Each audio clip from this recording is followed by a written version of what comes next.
Hi friends, खगोल विज्ञान की श्रृंखला को आगे बढ़ाते हुए आज हम दो नए टॉपिक पे डिस्कशन करेंगे। जिसमें पहला टॉपिक है हमारा बौने ग्रह और दूसरा टॉपिक है हमारा धूमकेतु या पुच्छल तारा। तो रात के करीब 2 बज रहे होंगे, इसलिए मेरी आवाज़ इतना क्लियर नहीं हो पा रही, अच्छा नहीं आ रही। दिन में वीडियो नहीं बना पाते इसलिए क्योंकि मैं बेसिकली गाँव से बिलोंग करता हूँ। तो गाँव में दिन में बहुत शोर शराबा होता है, बच्चे खेलते रहते हैं, बहुत बैकग्राउंड नॉइस आती है, इसलिए मैं दिन में वीडियो नहीं बना पाता। तो इसलिए रात में शूट कर रहा हूँ, तो आवाज़ में थोड़ी प्रॉब्लम हो रही है। फिर भी आपको अच्छे से समझाने की कोशिश करूँगा। तो चलिए वीडियो स्टार्ट करते हैं। तो पहला टॉपिक हमारा बौने ग्रह।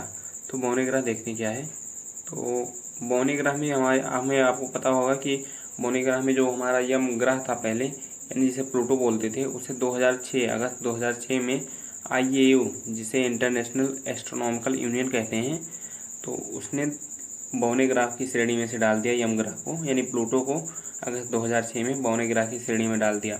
और इसका नाम क्या दिया? इसका नाम दिया 134340, यानी 1,34,340 इसका नया नाम रखा।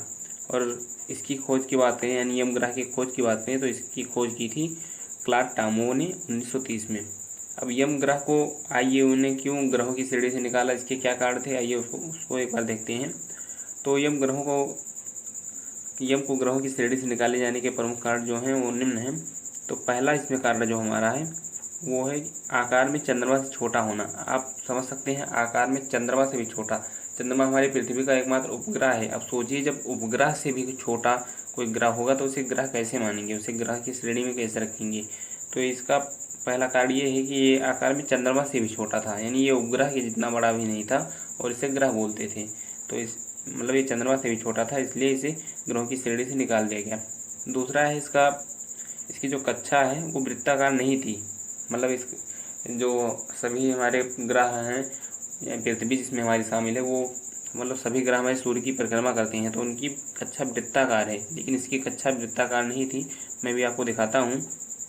और तीसरा कारण जो है वो है ये वरुण की कक्षा को काट रहा था। ये मतलब अपनी कक्षा में गति ना करके वरुण की कक्षा को काट रहा था। तो मैं आपको एक बार दिखा देता हूँ।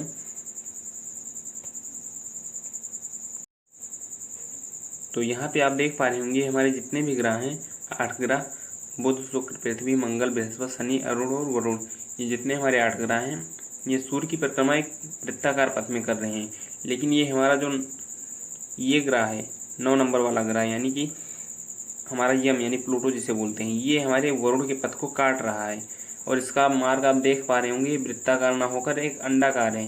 तो यही कारण था, जो मतलब ये इसका मुख्य कारण है जो वरुण की कक्षा को काट रहा है, इसलिए इसे ग्रहों की श्रेणी से निकालकर बौने ग्रह की श्रेणी में डाल दिया गया। तो ये चीज़ आप समझ सकते हैं।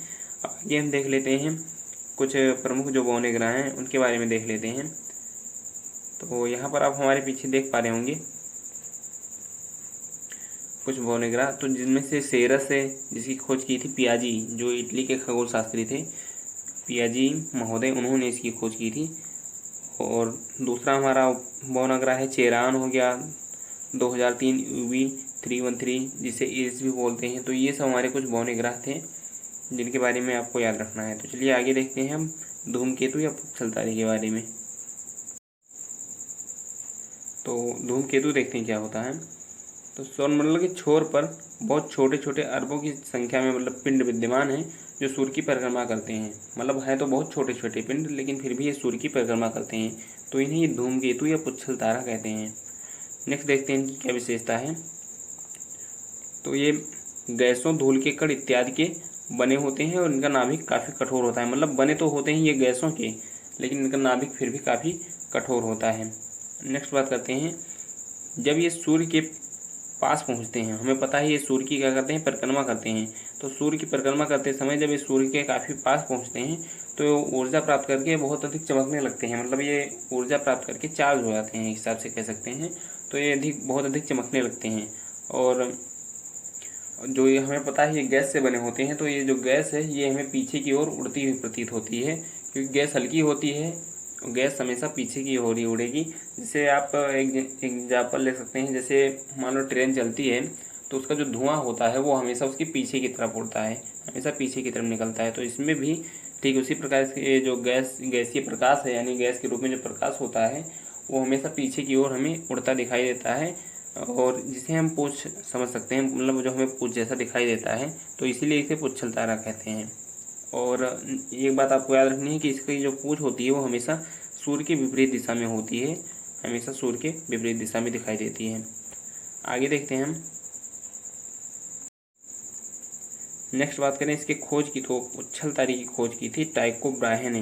टाइको ब्राहे ने पुच्छल तारे की खोज की थी, ये चीज़ आपको याद रखनी है। आगे देखते हैं।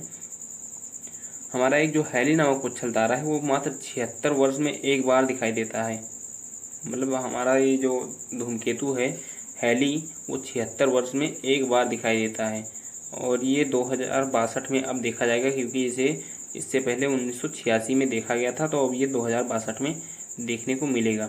तो ये थी हमारे बौने ग्रह और धूमकेतु यानी पुच्छल तारे से संबंधित कुछ महत्वपूर्ण तथ्य और कुछ महत्वपूर्ण बातें। तो आशा करता हूँ वीडियो आपको पसंद आया होगा, आपको सब कुछ अच्छे से समझ में आ गया होगा। फिर भी अगर आपको कुछ समझ में नहीं आया तो आप कमेंट करके हमसे पूछ सकते हैं। तो फिलहाल आज की वीडियो में बस इतना ही। आप मिलते हैं आपसे किसी नेक्स्ट वीडियो में, तब तक के लिए जय हिंद, जय भारत।